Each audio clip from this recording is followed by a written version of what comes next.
നമസ്കാരം, ഞാൻ സേതുലക്ഷ്മി. കൗമുദി ഹെഡ്ലൈൻസിലേക്ക് സ്വാഗതം. Powered by ARMC, presented by Luna's.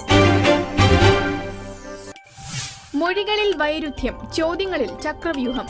Sunanda കൊലക്കേസിൽ Delhi പോലീസിനെ വലച്ച് തരൂരിന്റെയും സഹായികളുടെയും മൊഴികൾ. തരൂരിനെ കുരുക്കാൻ 4ാം ഘട്ട ചോദ്യം ചെയ്യൽ ഉടൻ. ചോദ്യാവലി തയ്യാറാക്കി പ്രത്യേക അന്വേഷണ സംഘം. മൊഴികളിലെ വൈരുദ്ധ്യത്തിൽ ആശയക്കുഴപ്പം. അന്വേഷണ സംഘത്തിന്റെ അന്തിമ റിപ്പോർട്ട് മാർച്ചിൽ. തിരുവനന്തപുരത്തേക്ക് പോകാൻ അനുമതി വേണമെന്ന് തരൂർ. ഇന്നലെ പകൽ 4.5 മണിക്കൂർ ചോദ്യം ചെയ്ത ശേഷം തരൂരിനെ രാത്രി വിളിച്ചു വരുത്തി വീണ്ടും ചോദ്യം ചെയ്തു. ഹൊസൂർ ദുരന്തം, 10 മരണം. ബംഗളൂരു എറണാകുളം ഇന്റർസിറ്റി എക്സ്പ്രസ് പാളം തെറ്റി, 10 മരണമെന്ന് റെയിൽവേ. മരിച്ചവരിൽ 5 മലയാളികൾ.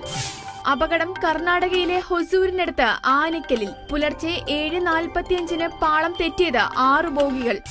അപകട കാരണം പാളത്തിൽ പാറക്കല്ല് വീണതെന്ന് റെയിൽവേ മന്ത്രി സുരേഷ് പ്രഭു. മരിച്ചവരുടെ ആശ്രിതർക്ക് 2 ലക്ഷം സഹായം, പരിക്കേറ്റവർക്ക് 50,000. അപകടത്തിൽപ്പെട്ടവരെ നാട്ടിലെത്തിക്കാൻ KSRTC ബസ്സുകൾ. മന്ത്രി ആര്യാടൻ സംഭവസ്ഥലത്തേക്ക്. അപകടത്തിൽ ആശങ്കയോടെ. ബംഗളൂരു എറണാകുളം ട്രെയിൻ അപകടത്തിൽ ആശങ്കയോടെ മലയാളികൾ. മരണസംഖ്യ ഇനിയും ഉയരുമെന്ന് സൂചന. തകർന്ന കോച്ചിൽ 60ഓളം മലയാളികൾ. ടിക്കറ്റ് എടുത്തവർ അധികവും തൃശൂർ, ആലുവ, എറണാകുളം എന്നിവിടങ്ങളിലേക്ക്. രക്ഷാപ്രവർത്തനം ഊർജിതം. അപകട സ്ഥലത്തേക്ക് പോകാൻ കാസർഗോഡ്, മലപ്പുറം കളക്ടർമാർക്ക് നിർദ്ദേശം. അപകട വിവരങ്ങൾക്കായി തിരുവനന്തപുരം, കൊച്ചി, ബംഗളൂരു എന്നിവിടങ്ങളിൽ ഹെൽപ്പ് ഡെസ്ക്. അപകടത്തിൽ അന്വേഷണം തുടങ്ങിയെന്ന് റെയിൽവേ. മഞ്ഞുരുകിയ കശ്മീരിൽ മുന്നണിയായി. കശ്മീരിൽ രാഷ്ട്രീയ പ്രതിസന്ധിക്ക് വിരാമം. മുന്നണി സർക്കാരിന് PDP BJP ധാരണ. മുഫ്തി മുഹമ്മദ് സെയ്ദ് തന്നെ മുഖ്യൻ.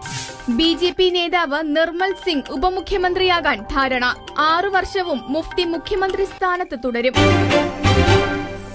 Kaumudi headlines powered by ARMC, presented by Lunas സമാപിക്കുന്നു. അടുത്ത ഹെഡ്ലൈൻസ് 1 മണിക്കൂറിന് ശേഷം. നമസ്കാരം.